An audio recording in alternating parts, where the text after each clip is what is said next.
Welcome to the Counselling Tutor Podcast, the must-listen-to podcast for students of counselling and psychotherapy.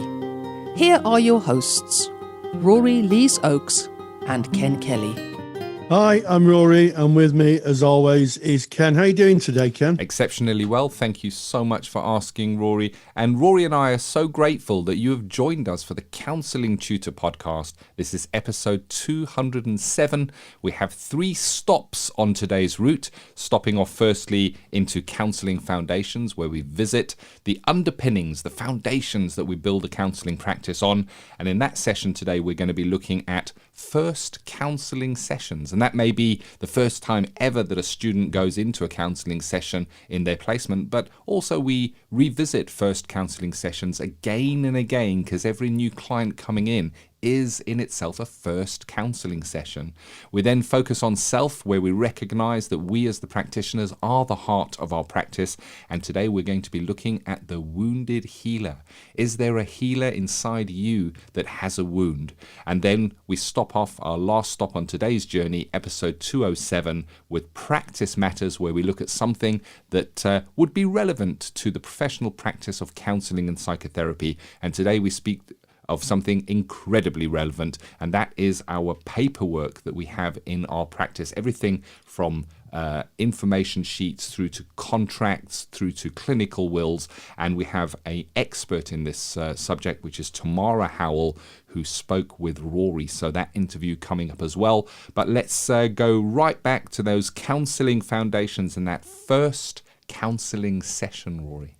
Oh yes, and I think you ask any practitioner who's practiced for a little while which counselling session they're likely to remember, and I think most of them will say it's the first one. I don't know about you, Ken, but I can still remember vividly my first counselling session, and I counselled in the evening that particular day, and the whole day of nerves and worry, and I was completely distracted. It was one of my first clients.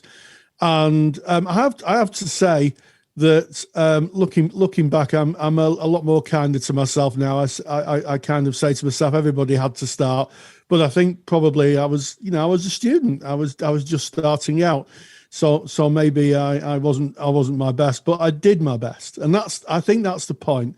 I did my best. I sat and I thought, and I spoke, made a couple of phone calls through the day, and talked to some people who are already in practice, some students, my peers.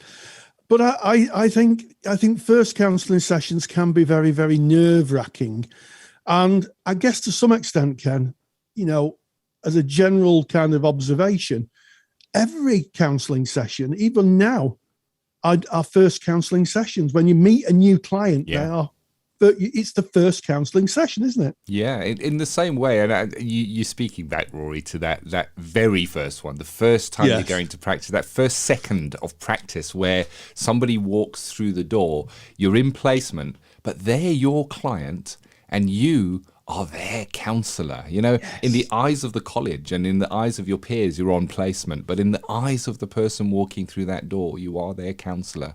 And yes, it writes a memory, and quite rightly so. It is a monumental step, really, where you go from the classroom into the real life situation. You enter that stream of practice that is counselling, and from the first second of entering that stream till the time that you maybe one day decide to step away, you are in practice.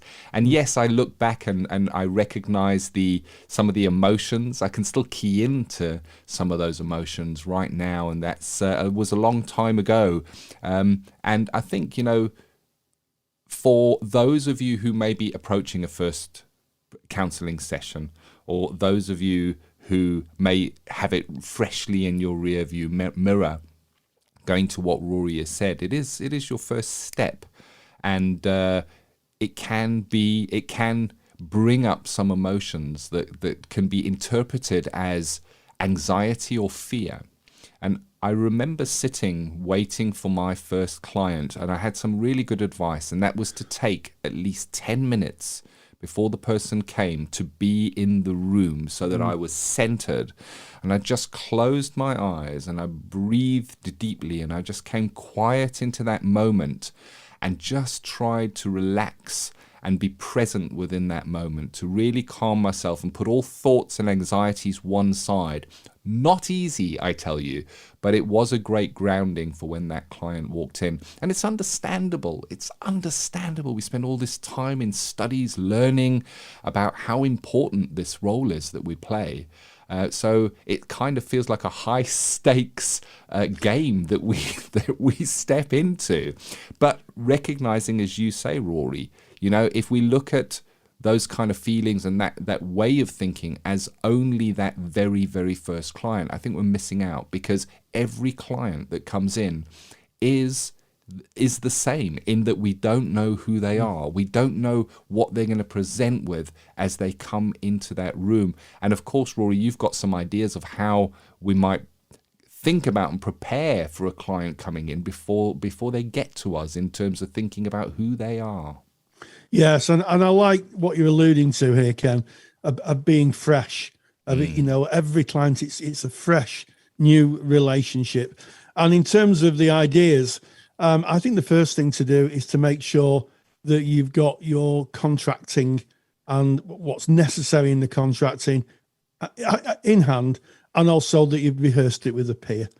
And I think that's really, really important.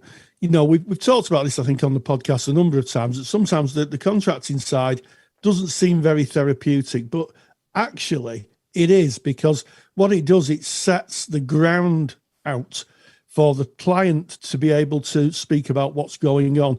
And I think for a lot of clients, certainly in the age we live now with Facebook and social media and the fact that things get shared, can get shared inappropriately, I think confidentiality is really, really an important aspect of what we do. And, my experience, I've contracted with people huge amounts of times now, is that there's a bit of a sigh of relief, really, because we sometimes assume that the clients know the rules of the game, if you like, that of course they'll know there's confidentiality. Of course they'll know there's exceptions to it. Actually, that's not always the case. In fact, very seldom the case. So by setting out the ground, it's a bit like you're planting crops. You set the ground out, and then once the ground is set and it's solid, flourishing, growth can take place. Oh yeah. And I think the contracting is really, really important. And I think also just to honour that, because that is the beginning of the relationship, where you're saying, this is what I can offer. This protects you. This is where I have to disclose, and I have to disclose something. This is the amount of time we have available together. These are the length of the sessions. And that allows the client then to hear that, take stock of it, and start thinking of what they want to prioritize. I think that contracting sometimes is undersold in terms of its importance in the therapeutic relationship right at the beginning, Ken. And it is a something that we know and something that we can kind of rely on in that first session. It can give you a little bit of confidence to kind of rest back against the contract, knowing its importance, and it's kind of a more structured format, that contracting session, and that would make up the first session of any counselling session where you would be doing that. So you have got that more formal structure to kind of lean into. And speaking with students, recognizing my own journey, so often we kind of want to get it right. We're going in there, we want to do it right. We want to get it right. And what I might think of or share with you on this is, it's not about what you do. It really isn't. It's about who you are. And so often the thought is that the actual training that's going to go with you into the counselling room is maybe the simulated skills sessions that you may do with your peers within your groups. And of course it is. I mean, it's important that we focus on those skills. They underpin the counselling relationship. But there's another really rich training area that we get through our formal studies, and that is our personal development groups, the group where we're just sitting there listening to others talk, or just being in any group situation where we're listening to others, because that's where we can practice that empathic approach, trying to see what somebody is saying from their perspective, practicing that unconditional positive regard when they say something, that they can say anything, and even if it kind of may conflict with our self-concept or our frame of reference, that we don't have to be jolted into action or reaction. And that's a really good space for practicing for being with clients, because when we're with a client, remember, specifically if you're working in a person-centered way, it's not your session. It's their session. It's not for you to set the pace and lead them. It's for them to recognize that it is their space where they can lead and hold the power within that relationship. And I think that hopefully just takes a little bit of pressure off you as the practitioner going in. It's not about you. It's about them. They will show you the way. If you trust, they will show you the way. Oh, I think that's beautifully eloquent, Ken. It really is. I mean, I'm sitting here going, yes, that's absolutely true. And I think for students, there's always this kind of dichotomy, isn't there, between, how much theory do I use? How much skills do I use? Because these are drilled in training, theory, skills. And I think my observation would be that actually the science or the research, and I'm speaking specifically to the Norcross inventory, John Norcross at Scranton University, who studied this extensively about the success in counselling, is the relationship. The modality is only about 15% of the cake. It's the relationship, the ability to sustain a relationship. And one of the things I wish I'd have known when I started was the work of Petruska Clarkson, who spent a lot of time focusing on what she called intersubjective relationships. And she said the best way to describe a counselling relationship is like the relationship you may have with a cousin. You know them, you're familiar with them, but you're not over familiar with them. And I think that's an excellent maxim to kind of think about, at least at the very start of the relationship. Familiar, as in they're a familiar human being, but obviously not over familiar. So I think that's a useful idea.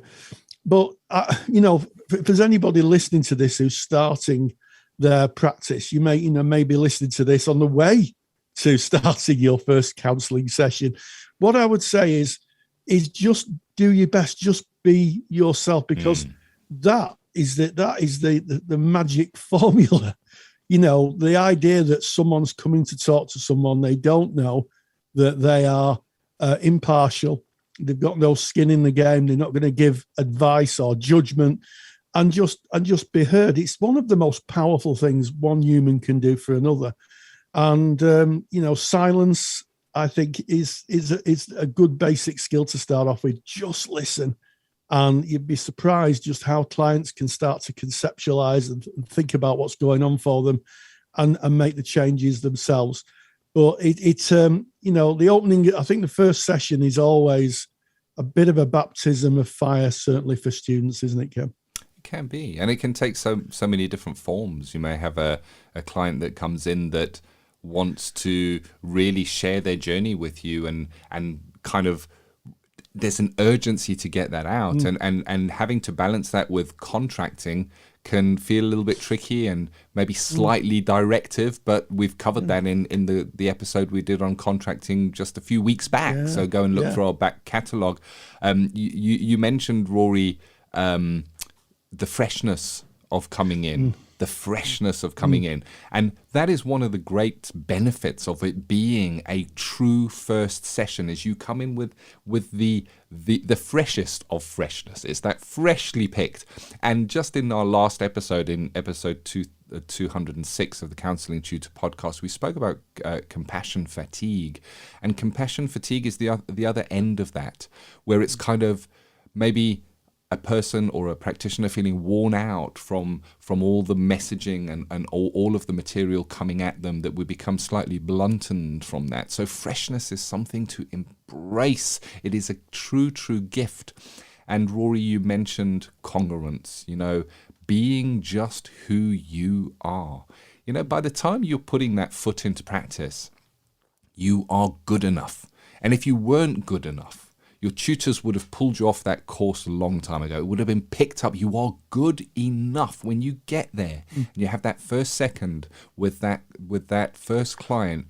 You've earned your right to be there. You really, really have. And the true you, the real you, is more than good enough for that relationship. You don't have to be a professional counsellor. The veneer of that professionalism that can come in. Oh, good morning, Rory. It's lovely to see you today. I am your friendly counsellor. Just be you, be your true you. That congruence, so important within that relationship. And of course, it's being our true selves that forms the relationship. We're told, it's the congruence, the unconditional positive regard, and our ability to show an empathic side, and for that to be received, that kind of builds the relationship. It needs to be there. So you are good enough. You really are. And I guess the other flip side to a client that may come in and want to bring their story is that you might get someone who comes in and says, I really don't know where to go here. And they might be quite quiet in the session. And that's okay as well. It's not meant to go a certain way. It's meant to go exactly how it goes. When you get to the end of your first session, that was perfect. It was exactly as it was supposed to be.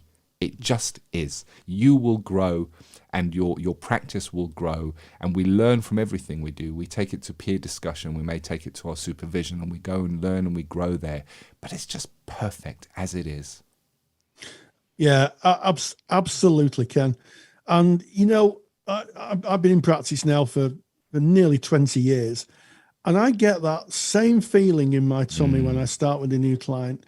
In those moments before I meet the clients, or before I work online now, and before, we turn on the telehealth platform, that kind of, it's a strange feeling. I could only say it's a little bit like the feeling you get when you sat watching a play and the curtains open and you think, who am I going to meet in this encounter? And I still feel the same. Who is this client? Where are we going to go? What's going to happen? What journey will we take? I still have that kind of very magical feeling that still generates. And I used to think that was nerves. I used to think that was nerves. What that is a passion for the work. That's the thing. It's a passion for the work. And, if you're feeling that, if you're feeling those, reframe it. It's a passion for the work. It means that you're alive. If you're turning up and you're thinking, client coming in a few minutes, I'll just, then maybe that light has gone out. If you're feeling that energy, that's the start of your best work, I think. I love it. Absolutely love it. So there's counselling first session. Yes, there is that first session with that first client, but we have first sessions all the time. Really great topic.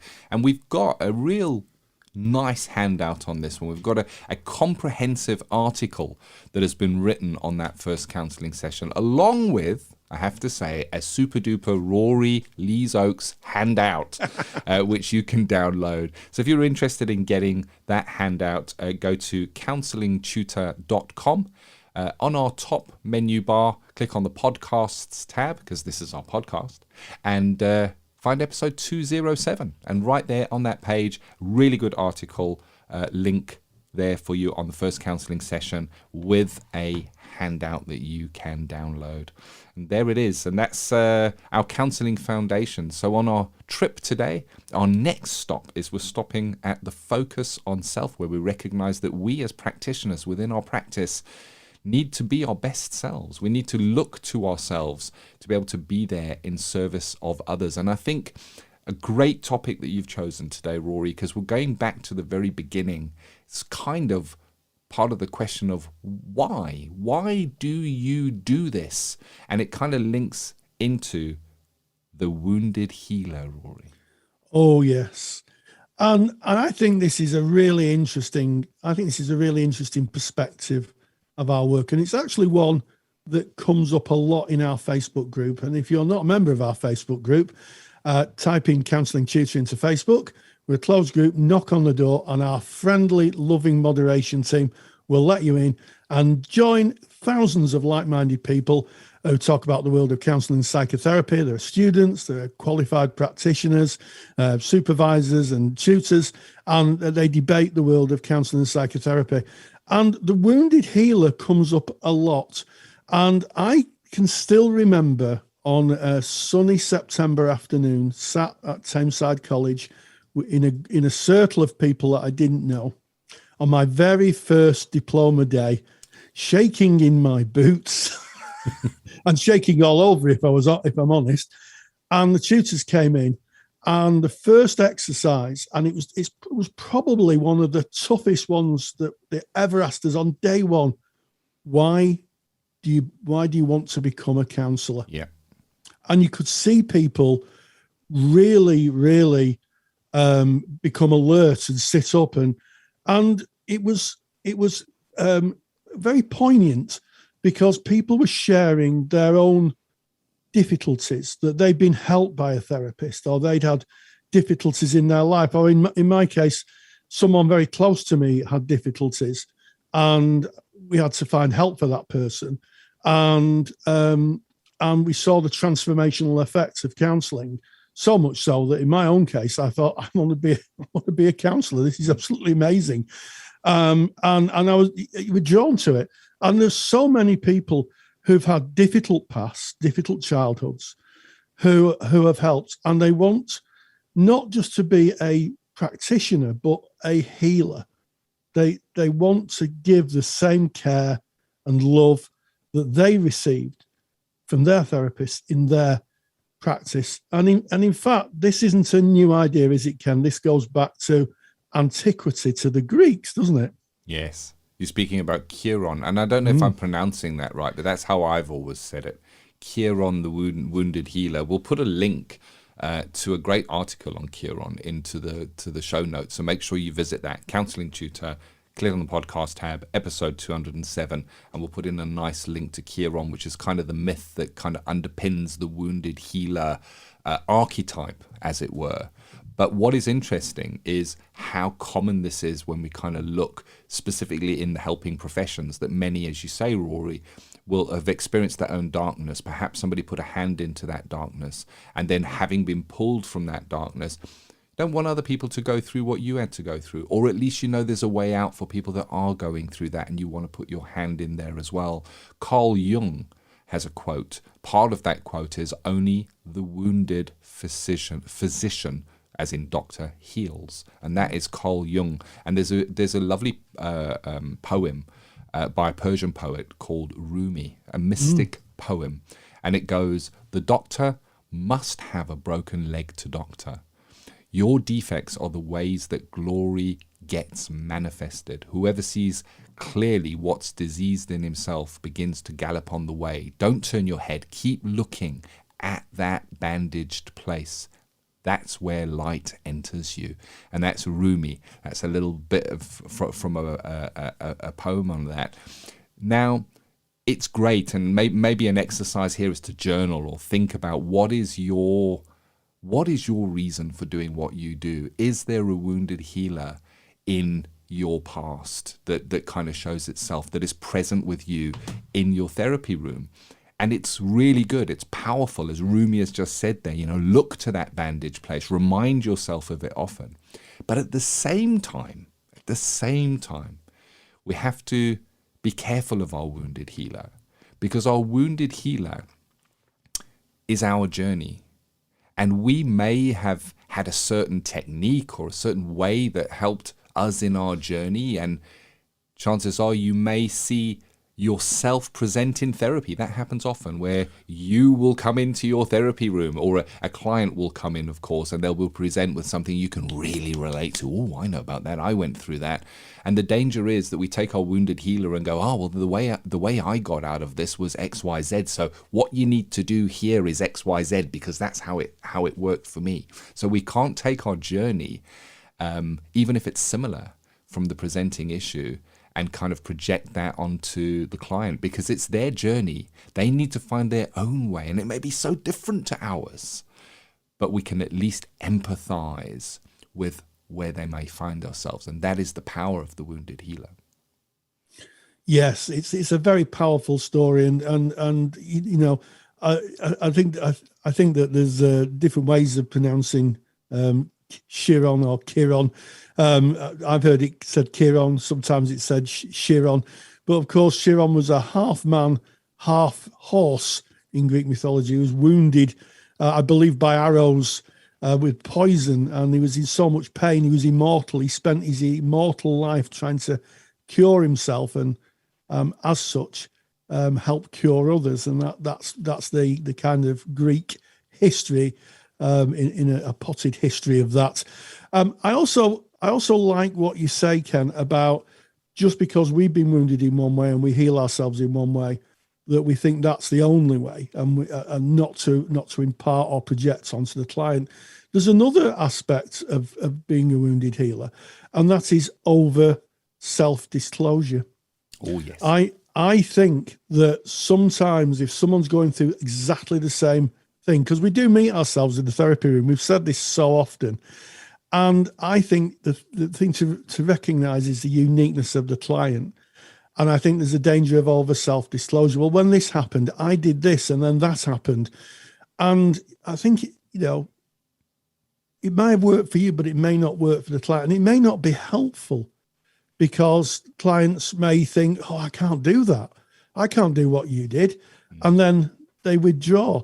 So I think it's worth it's being thoughtful about not over self-disclosing. You may just kind of give a hint. And I had a tutor who used to say, if a client spoke about an issue that she had worked through, she used to say, I've got that T-shirt, to be able to say, yeah, I know where you're coming from, but wouldn't go any further than that.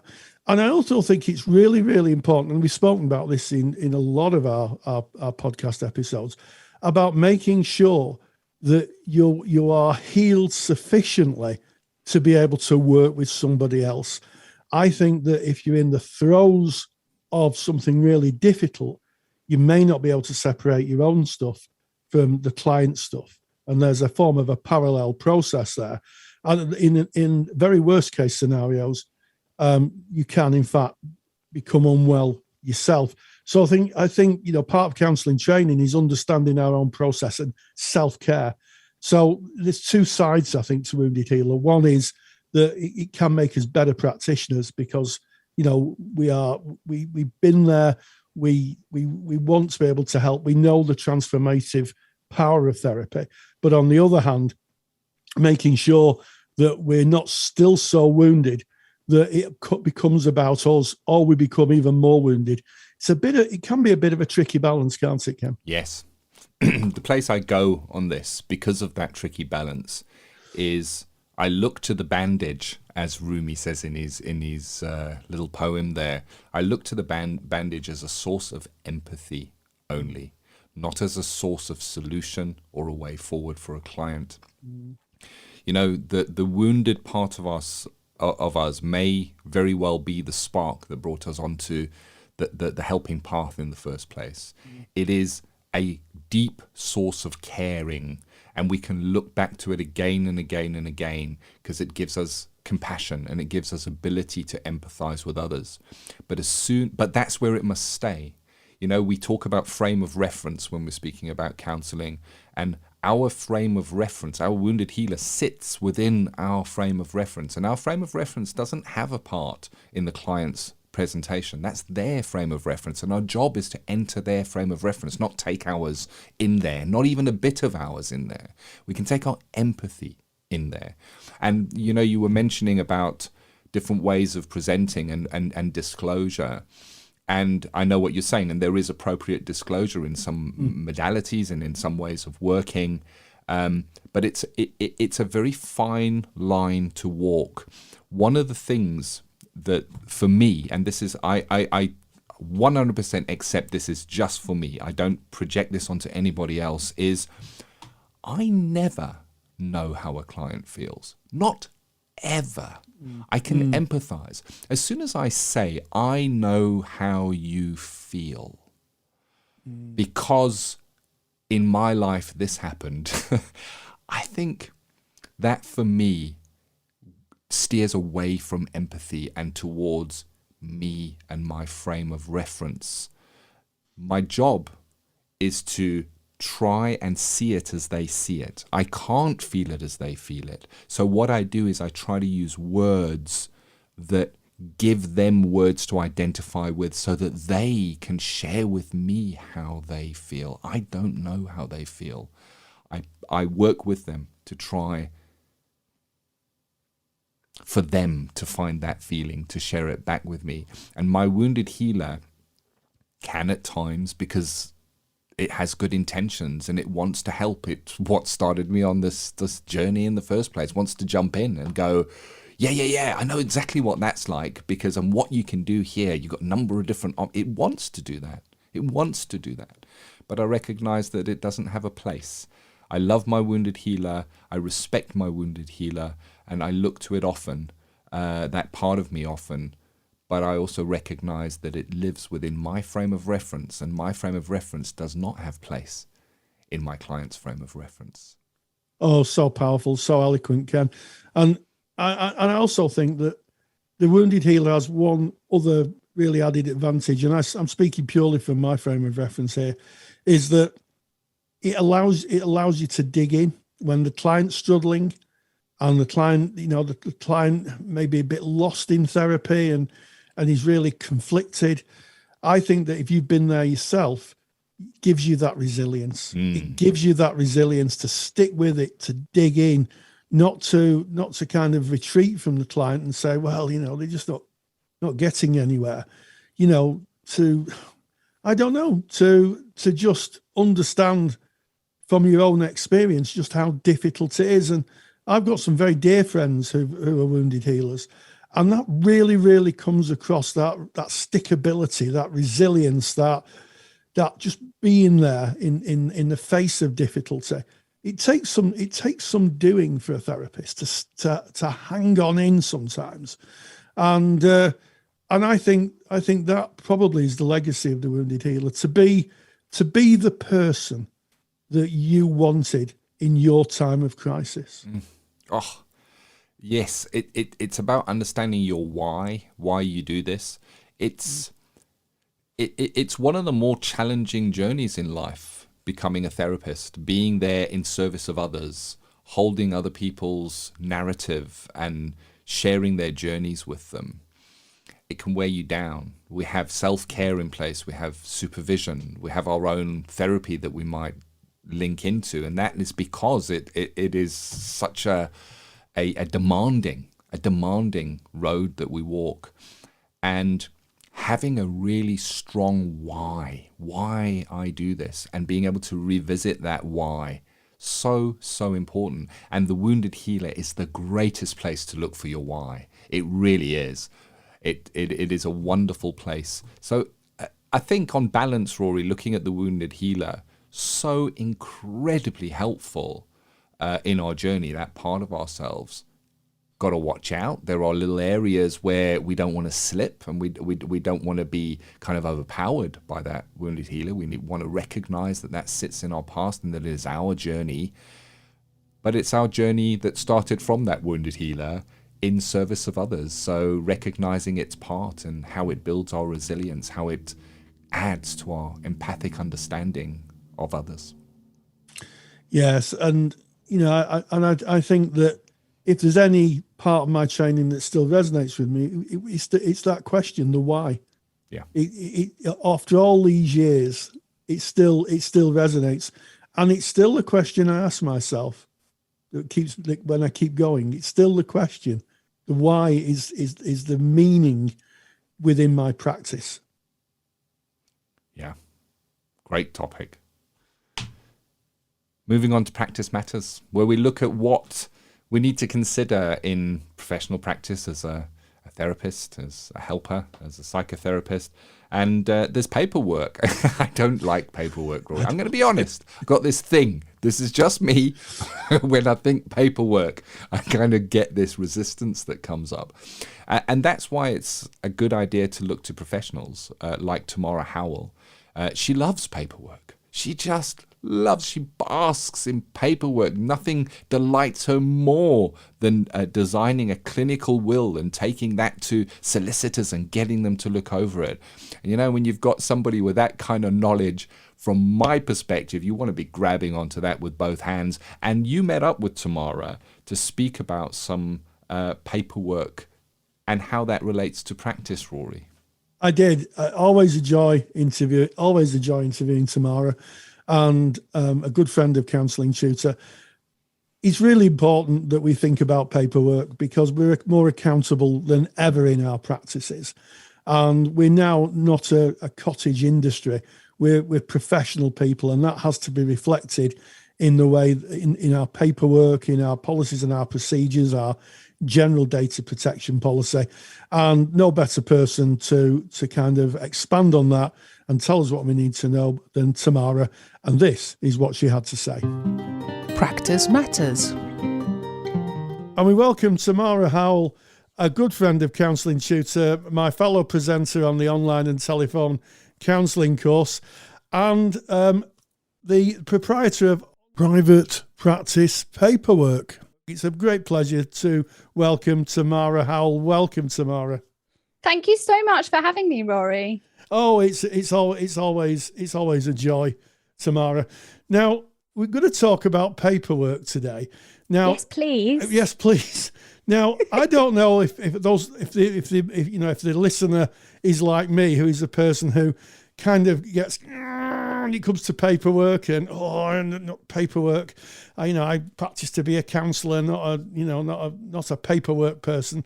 But actually, Tamara, paperwork is important, isn't it, when we look at our practice? And you have kind of dedicated yourself to making sure that practitioners have the right paperwork. So my first question is, why is it important that we have correct paperwork, that we have paperwork within our practices?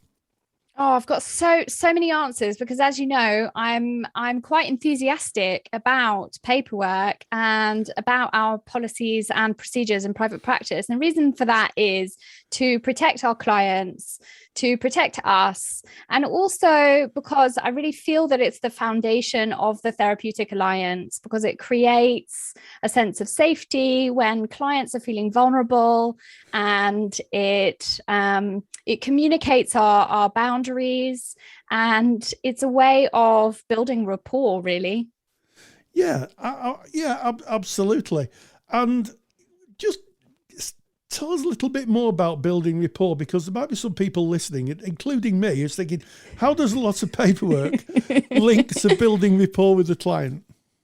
Yeah, well, it's really interesting. I think lots of the time people listen to me and they just think, oh, she's like, what is she talking about with all this like paperwork, excitement? But I see it as part of the process of a client coming to find us and our intake. We all have different words for this, but the inquiry, the introductory call or a screening, a intake, progress reports, things like that.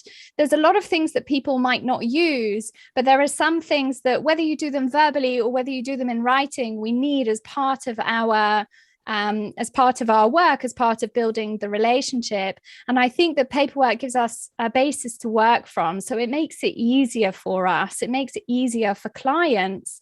And I think of each of the different stages of coming into therapy as different processes. So I think of, for example, the inquiry process.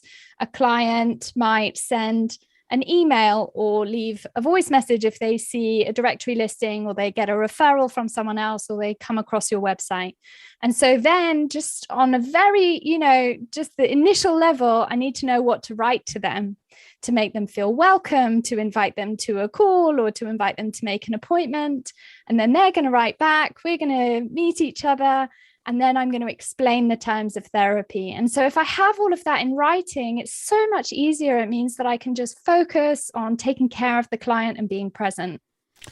I mean, I think that's a very comprehensive answer, Tamara. And one of the things that strikes me is we're more accountable for our practices than ever before. And, part of that accountability, I mean, when I started 20 years ago, it was a verbal contract and that was it.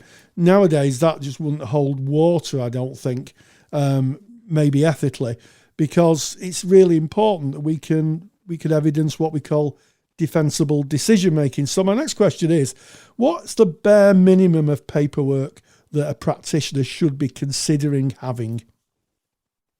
So I think of these as my kind of best friends in paperwork. I think a contact details form, some people will do this electronically as part of their electronic health record, their intake procedure, but you might do this on a form. So contact details where we collect the client's contact details, emergency contact, and their doctor's details, for example, if you do that in your practice. The therapy contract or therapy agreement, however you want to call it, it's the boundaries that we explain. Some of that is business and some of that is therapy stuff. So sometimes people split those things out, and sometimes they keep them together. So I create a welcome pack. So my welcome pack also has a welcome letter on it, which I think is really important in paperwork. Welcoming people to my practice with a bit of a personal message so that they get a bit of an understanding of what I'm like and what to expect. And then there's the privacy notice, the GDPR privacy notice. And at the end, there's for me, there's things like maybe there's a reduced fee agreement, or maybe there's a release of information if I've had a referral from a doctor. So there's sometimes going to be some other forms on the end of it, but the basis of it is, for me, is the welcome note, the therapy agreement, the informed consent, and the contact details form, and the GDPR privacy notice. Yeah, I mean, those are the absolute basics, aren't they? And it's really interesting because we did teach together in the online and telephone counselling course. And one of the things that became really apparent, certainly when we work online, is that we need a bit more paperwork, don't we? And what kind of paperwork would we have above the standard paperwork we're using face-to-face when working online? Well, there's a specific part of my therapy contract that I call the online therapy appendix, but some people build that into their agreement and contract. And that's specific to working online. So that's talking about privacy, security. Also privacy in terms of the client taking care of their environment, because when we work online, we can't take care of their environment. We have to support our clients in creating a space that's conducive to therapy. So I also send a sort of guide to setting up a therapy space. And, I'll do a little bit of support with them around making sure that they're physically comfortable, that they feel that they can express themselves, that they're not going to be interrupted, things like that. So I include that in my paperwork so that they've got things to look back at. And I think sometimes people think that documentation is very dry and very boring, but it doesn't have to be, because it is a reflection of us and how we work in our practice. And, so my therapy guidance for new clients is, I've made it in Canva and it's got some images and, it's a little bit more conversational. And so we can build that sort of thing into our documentation. Yes. And also, I mean, you've outlined that very well. And also the specific things, isn't there? Like emergency contact details and, and just help us a little bit with emergency contacts and why we would have emergency contact paperwork when working online. Yeah, absolutely. So, I mean, the paperwork that I use, because since I redid my paperwork, I have worked online and in person. I had a hybrid practice that's now online 100%. So I've always used the same kind of paperwork. And sometimes I don't think about the fact that I've taken into account working online when I was creating it and reading all the ethical guidelines.